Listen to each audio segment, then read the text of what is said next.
Hi guys, welcome back to my YouTube channel that is Swapna's Tutorial. So ನೀವೇನೇ ನನ್ನ ಚಾನಲ್ಗೆ subscribe ಆಗಿಲ್ಲ ಅಂದರೆ ಪ್ಲೀಸ್ ಸಬ್ಸ್ಕ್ರೈಬ್ ಆಗಿ ವಿಡಿಯೋಸ್ನ ಲೈಕ್ ಮಾಡಿ ಶೇರ್ ಮಾಡಿ ಹಾಗೆ ಕಮೆಂಟ್ ಮಾಡಿ. ಸೊ ಇವತ್ತು ನಾನು ಮಾಡ್ತಿರೋ ಸಬ್ಜೆಕ್ಟ್ ಯಾವುದು ಅಂದರೆ ಥರ್ಡ್ ಸೆಮ್ BComನ ಒಂದು ಇಂಡಿಯನ್ ಕಾನ್ಸ್ಟಿಟ್ಯೂಷನಲ್ ವ್ಯಾಲ್ಯೂ ಅನ್ನೋ ಒಂದು ಸಬ್ಜೆಕ್ಟ್ನ ಎಕ್ಸ್ಪ್ಲೈನ್ ಮಾಡ್ತಿದ್ದೀನಿ.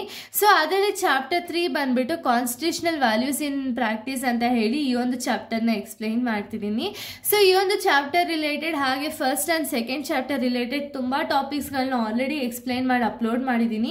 ಸೊ ಯಾರ್ಯಾರೆಲ್ಲ ವಿಡಿಯೋಸ್ನ ನೋಡಿಲ್ವೋ ಒಂದು ಸತಿ ಆ ವಿಡಿಯೋಸ್ನ ನೋಡ್ಕೊಂಡು ಬಂದು ಈ ಒಂದು ವಿಡಿಯೋನ ನೋಡಿ, ಬಿಕಾಸ್ ನಿಮಗೆ ಕಂಟಿನ್ಯೂಷನ್ ಅನ್ನೋದು ಪ್ರಾಪರ್ ಆಗಿ ಸಿಗುತ್ತೆ ಅನ್ನೋ ಒಂದು ರೀಸನ್ ಇಂದ. ಸೊ ಈ ಒಂದು ವಿಡಿಯೋದಲ್ಲಿ ನಾನು ರೈಟ್ ಟು ಎಜುಕೇಷನ್ ಮತ್ತು ರೈಟ್ ಟು ಹೆಲ್ತ್ ಅಂತ ಹೇಳಿ ಎರಡು ಟಾಪಿಕ್ಸ್ನ ಎಕ್ಸ್ಪ್ಲೈನ್ ಮಾಡ್ತಿದ್ದೀನಿ. ಸೊ ಇವತ್ತು ರೈಟ್ ಟು ಎಜುಕೇಷನ್ ನೋಡೋದಾದ್ರೆ ಇದು ಆರ್ಟಿಕಲ್ 21A ಅಲ್ಲಿ ಮೆನ್ಷನ್ ಆಗಿದೆ ರೈಟ್ ಟು ಎಜುಕೇಷನ್ ಅನ್ನೋದು.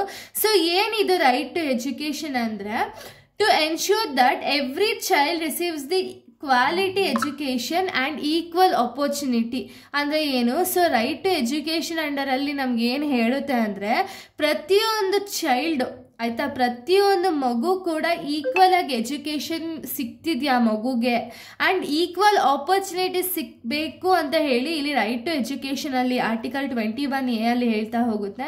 ಅಂದರೆ ಯಾವುದೇ ಒಂದು ಮಗು ಆಗಿರಲಿ, ಅದು ಆ ಮಗುಗೆ ಪಾಪ ಇವಾಗ ಆ ಮಗುಗೆ ಏನೂ ಗೊತ್ತಿಲ್ಲ ಅಂದರೆ ಏನಾಗುತ್ತೆ ಅಂದರೆ ಪಾಪ ಅದಕ್ಕೆ ಮುಂದೆ ಏನು ಮಾಡಬೇಕು, ದೊಡ್ಡವನಾದ್ಮೇಲೆ ಏನು ಮಾಡಬೇಕು ಅಂದರೆ ಅವನಿಗೆ ಗೊತ್ತಾಗಲ್ಲ ಅಲ್ವಾ.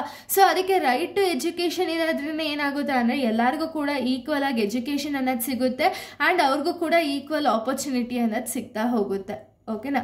ಸೊ ಈ ರೈಟ್ ಟು ಎಜುಕೇಷನ್ ಅನ್ನೋದು 86th ಕಾನ್ಸ್ಟಿಟ್ಯೂಷನಲ್ ಅಮೆಂಡ್ಮೆಂಟ್ 2002 ಅಲ್ಲಿ ಆ್ಯಡ್ ಆಗಿರೋದು. ಓಕೆನಾ? ಸೊ ರೈಟ್ ಟು ಎಜುಕೇಷನ್ ಅನ್ನೋ ಕಾನ್ಸೆಪ್ಟ್ ಅವಾಗ ಇಂಟ್ರೊಡ್ಯೂಸ್ ಆಗಿರೋದು.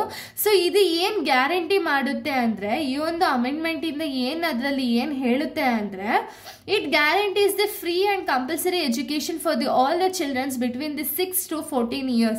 ಅಂದರೆ ಏನು, ಪ್ರತಿಯೊಂದು ಮಕ್ಕಳು ಯಾರಿದಾರಲ್ಲ 6 to 14 years ಅಲ್ಲಿ ಇರ್ತಾರಲ್ಲ, ಸೊ ಇಷ್ಟು ಜನ ಮಕ್ಳಿಗೂ ಕೂಡ ಒಂದು ಕಂಪಲ್ಸರಿ ಎಜುಕೇಷನ್ ಸಿಗಬೇಕು, ಹಾಗೆ ಫ್ರೀ ಎಜುಕೇಷನ್ ಅನ್ನೋದು ಸಿಗಲೇಬೇಕು ಅಂತ ಹೇಳಿ ಈ ಒಂದು ರೈಟ್ ಟು ಎಜುಕೇಷನ್ ಆ್ಯಕ್ಟ್ ಅಲ್ಲಿ ಹೇಳ್ತಾ ಹೋಗಿದ್ದಾರೆ. ಓಕೆನಾ? So right to education act 2009 ಏನು ಎನ್ಶ್ಯೂರ್ ಮಾಡುತ್ತೆ ಅಂದರೆ, ರೈಟ್ ಟು ಎಜುಕೇಷನ್ ಆ್ಯಕ್ಟ್ ಯಾವುದು ಅಂದರೆ 2009. ಸೊ ಇದು ಏನು ಹೇಳುತ್ತೆ ಅಂದರೆ ಫ್ರೀ ಟೆಕ್ಸ್ಟ್ ಬುಕ್ನ ಕೊಡೋದಾಗಿರ್ಬೋದು, ಯೂನಿಫಾರ್ಮ್ಸ್ ಆಗಿರ್ಬೋದು, ಸ್ಕೂಲ್ಸನ್ನು ಪ್ರೊವೈಡ್ ಮಾಡೋದ್ರಿಂದ ಏನಾಗುತ್ತೆ ಅಂದರೆ ಮಕ್ಕಳಿಗೆ ಒಂದು ಎಜುಕೇಷನ್ ಸಿಕ್ಕಿ ಅವರು ಕೂಡ ಒಂದು ದೊಡ್ಡ ಸ್ಥಾನನ ತಗೊಳ್ತಾರೆ ಒಂದು ಸೊಸೈಟಿಯಲ್ಲಿ ಅಂತ ಹೇಳ್ತಾರೆ. Next, no child can be denied admission. ಅಂದರೆ ಏನು, 6 to 14 years ಯಾರಿರ್ತಾರಲ್ಲ ಆ ಮಕ್ಕಳಿಗೆ ಪ್ರತಿಯೊಬ್ಬರಿಗೂ ಕೂಡ ಅಡ್ಮಿಷನ್ ಅನ್ನನ್ನು ಕೊಡಲೇಬೇಕು. ಯಾರಿಗೂ ಕೂಡ ಇಲ್ಲ ನಿನ್ನ ಅಡ್ಮಿಷನ್ ನಾನು ತಗೊಳ್ಳಲ್ಲ ಅಂತ ಹೇಳಿ ಯಾರನ್ನೂ ಕೂಡ ಕಳ್ಸಂಗಿಲ್ಲ. ಓಕೆನಾ?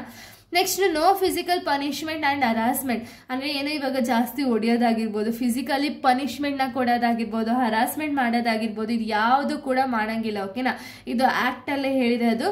Next, 25% of reservation for the poor childrens in the private schools.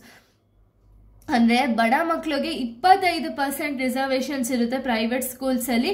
So ಅಷ್ಟು 25% ವರೆಗೂ ಇವ್ರು ಹೋಗಿ ಆಕ್ಯುಪೈ ಮಾಡ್ಕೋಬೋದು ಪ್ರೈವೇಟ್ ಸ್ಕೂಲಲ್ಲಿ, ಇಲ್ಲ ಅಂತ ಹೇಳಿ ಯಾರು ಕೂಡ ಅನ್ನಂಗಿಲ್ಲ. ಓಕೆನಾ?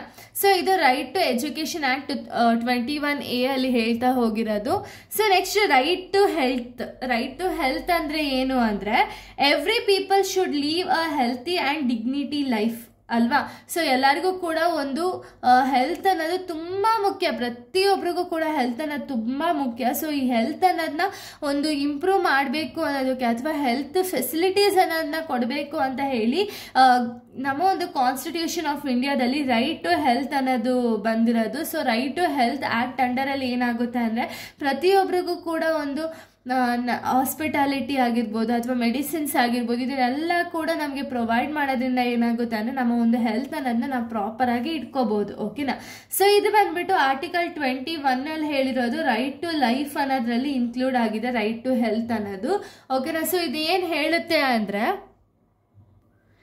ಸ್ಟೇಟ್ ಶುಡ್ ಪ್ರೊವೈಡ್, ಏನು ಪ್ರೊವೈಡ್ ಮಾಡಬೇಕು ಸ್ಟೇಟು ಅಂದರೆ ಗುಡ್ ಹಾಸ್ಪಿಟಲ್ಸ್ನ ಪ್ರೊವೈಡ್ ಮಾಡಬೇಕು. ಬರೀ ಹಾಸ್ಪಿಟಲ್ಸ್ ಅಂದರೆ ಬರೀ ಪ್ರೈವೇಟ್ ಹಾಸ್ಪಿಟಲ್ಸ್ ಅಲ್ಲ, ಪಬ್ಲಿಕ್ ಹಾಸ್ಪಿಟಲ್ಸ್, ಗೌರ್ಮೆಂಟ್ ಹಾಸ್ಪಿಟಲ್ಸ್ನ ಪ್ರೊವೈಡ್ ಮಾಡೋದ್ರಿಂದ ಎಲ್ಲರಿಗೂ ಕೂಡ ಒಂದು ಏನೇ ಹುಷಾರಿಲ್ಲ ಅಂದರೂ ಕೂಡ ಹೋಗಿ ಅಲ್ಲಿ ಫ್ರೀಯಾಗಿ ಟ್ರೀಟ್ಮೆಂಟ್ ಅನ್ನೋದನ್ನ ತಗೋಬೋದು. Next clean drinking water facilities ಅನ್ನೋದನ್ನ ಕೊಡಬೇಕು. ಸೊ ಇದರಿಂದ ಏನಾಗುತ್ತೆ ಅಂದರೆ ಡ್ರಿಂಕಿಂಗ್ ವಾಟರ್ ಕ್ಲೀನ್ ಇತ್ತು ಅಂದರೆ ತುಂಬ ಸಮಸ್ಯೆಗಳು ಒಂದು ವಾಟರಿಂದನೇ ಅರೈಸ್ ಆಗುತ್ತೆ ಅಲ್ವಾ. ಸೊ ನಾವು ಕುಡಿಯುವಂಥ ಒಂದು ನೀರು ಏನಿದೆಯಲ್ಲ ಅದು ಪ್ರಾಪರ್ ಆಗಿತ್ತು ಅಂದರೆ ತುಂಬ ಚೆನ್ನಾಗಿ ಹೆಲ್ತ್ ಏನಾಗುತ್ತೆ, ಪ್ರಾಪರ್ ಆಗಿ ಸ್ಟೆಬಿಲಿಟಿ ಅನ್ನೋದು ಮೇಂಟೈನ್ ಆಗುತ್ತೆ ಆಯಿತಾ. ನೆಕ್ಸ್ಟ್ ಸ್ಯಾನಿಟೇಷನ್ ಆ್ಯಂಡ್ ಹೈಜೀನ್ ಅನ್ನೋದು ಇರಬೇಕು. ಇವಾಗ ಹಾಸ್ಪಿಟಾಲಿಟಿ ಅಂದಿದ ತಕ್ಷಣ ಅಲ್ಲಿ ಹೈಜೀನೇ ಇಲ್ಲ ಅಂದರೆ ಯಾರಾದರೂ ಅಲ್ಲಿ ಹೋಗಕ್ಕೆ ಹೋಗ್ತಾರ? ವಿತೌಟ್ ಹೈಜೀನ್ ಇತ್ತು ಅಂದರೆ ಅಲ್ಲೇನಾಗುತ್ತೆ ಅಂದರೆ ಲೈಕ್ ಹೈಜಿನೇ ಇಲ್ಲ ಅಂದರೆ ಅಲ್ಲಿ ಅದರಿಂದನೂ ಕೂಡ ಕಾಯಿಲೆ ಬರೋ ಚಾನ್ಸಸ್ಗಳಿರುತ್ತೆ. ಓಕೆನಾ. ಸೊ ಅದಕ್ಕೆ ಒಂದು ಹಾಸ್ಪಿಟಾಲಿಟಿ ಆಗಿರ್ಬೋದು ಅಥವಾ ಬೇರೆ ಎಲ್ಲೇ ಹೋದರೂ ಕೂಡ ಹೈಜಿನಿಟಿ ಅನ್ನೋದನ್ನ ಮೇಂಟೈನ್ ಮಾಡಬೇಕಾಗುತ್ತೆ. ನೆಕ್ಸ್ಟ್ ಅಫೋರ್ಡೆಬಲ್ ಮೆಡಿಕಲ್ ಕೇರ್ ಅಂದರೆ ಏನು, ಎಲ್ಲರಿಗೂ ಕೂಡ ಒಂದೇ ಸಮ ಫುಲ್ ಅಮೌಂಟ್ ಕೊಟ್ಟು ಪರ್ಚೇಸ್ ಮಾಡೋಕ್ಕಾಗಲ್ಲ ಅಲ್ವಾ. ಸೊ ಅದಕ್ಕೆ ಹೆಲ್ತ್ ಕೇರ್ ಫೆಸಿಲಿಟೀಸ್ ಅನ್ನೋದನ್ನ ತಂದರೆ ಇದರಲ್ಲಿ ನಮಗೆ ಹಾಫ್ ಪ್ರೈಸಲ್ಲಿ ಒಂದು ಮೆಡಿಸಿನ್ಸ್ ಅನ್ನೋದನ್ನ ಕೊಡ್ತಾರೆ. ಹಾಗೆ ಫ್ರೀ ಮೆಡಿಸಿನ್ಸ್ ಕೂಡ ಕೊಡುವಂಥ ಒಂದು ಕೆಲಸನ ನಮ್ಮ ಗೌರ್ಮೆಂಟ್ ಅವ್ರು ಮಾಡ್ತಾರೆ ಹೋಗಿದ್ದಾರೆ. ನೆಕ್ಸ್ಟ್ ಕಂಟ್ರೋಲ್ ಆಫ್ ಡಿಸೀಸಸ್ ಅಂದರೆ ಏನು, ಡಿಸೀಸಸ್ ಏನಾದ್ರು ಬರ್ತಿದೆ ಅಂದ ತಕ್ಷಣ ಕಂಟ್ರೋಲ್ ಮಾಡ್ತಾರೆ. ಈಗ ಎಕ್ಸಾಂಪಲ್ ಕೋವಿಡ್ ಸಿಚುಯೇಷನ್ನೇ ತಗೊಳ್ಳೋಣ. ಸೊ ಕೋವಿಡ್ ಸಿಚುಯೇಷನಲ್ಲಿ ಏನಾಗಿತ್ತು ಅಂತ ನಿಮಗೆ ಗೊತ್ತಿದ್ದು, ಒಂದು ಪ್ಯಾಂಡಮಿಕ್ ಸಿಚುಯೇಷನ್ ಅಲ್ವಾ.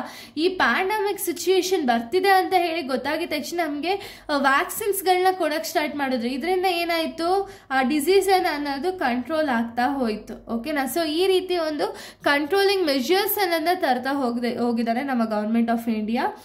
ಸೊ ಇಲ್ಲಿಗೆ ಈ ಟಾಪಿಕ್ ಅನ್ನೋದು ಕಂಪ್ಲೀಟ್ ಆಯಿತು. ನೆಕ್ಸ್ಟ್ ವಿಡಿಯೋದಲ್ಲಿ ನಾನು ಬೇರೆ ಒಂದು ಟಾಪಿಕ್ನ ಎಕ್ಸ್ಪ್ಲೈನ್ ಮಾಡ್ತೀನಿ. So thank you guys, thanks for watching.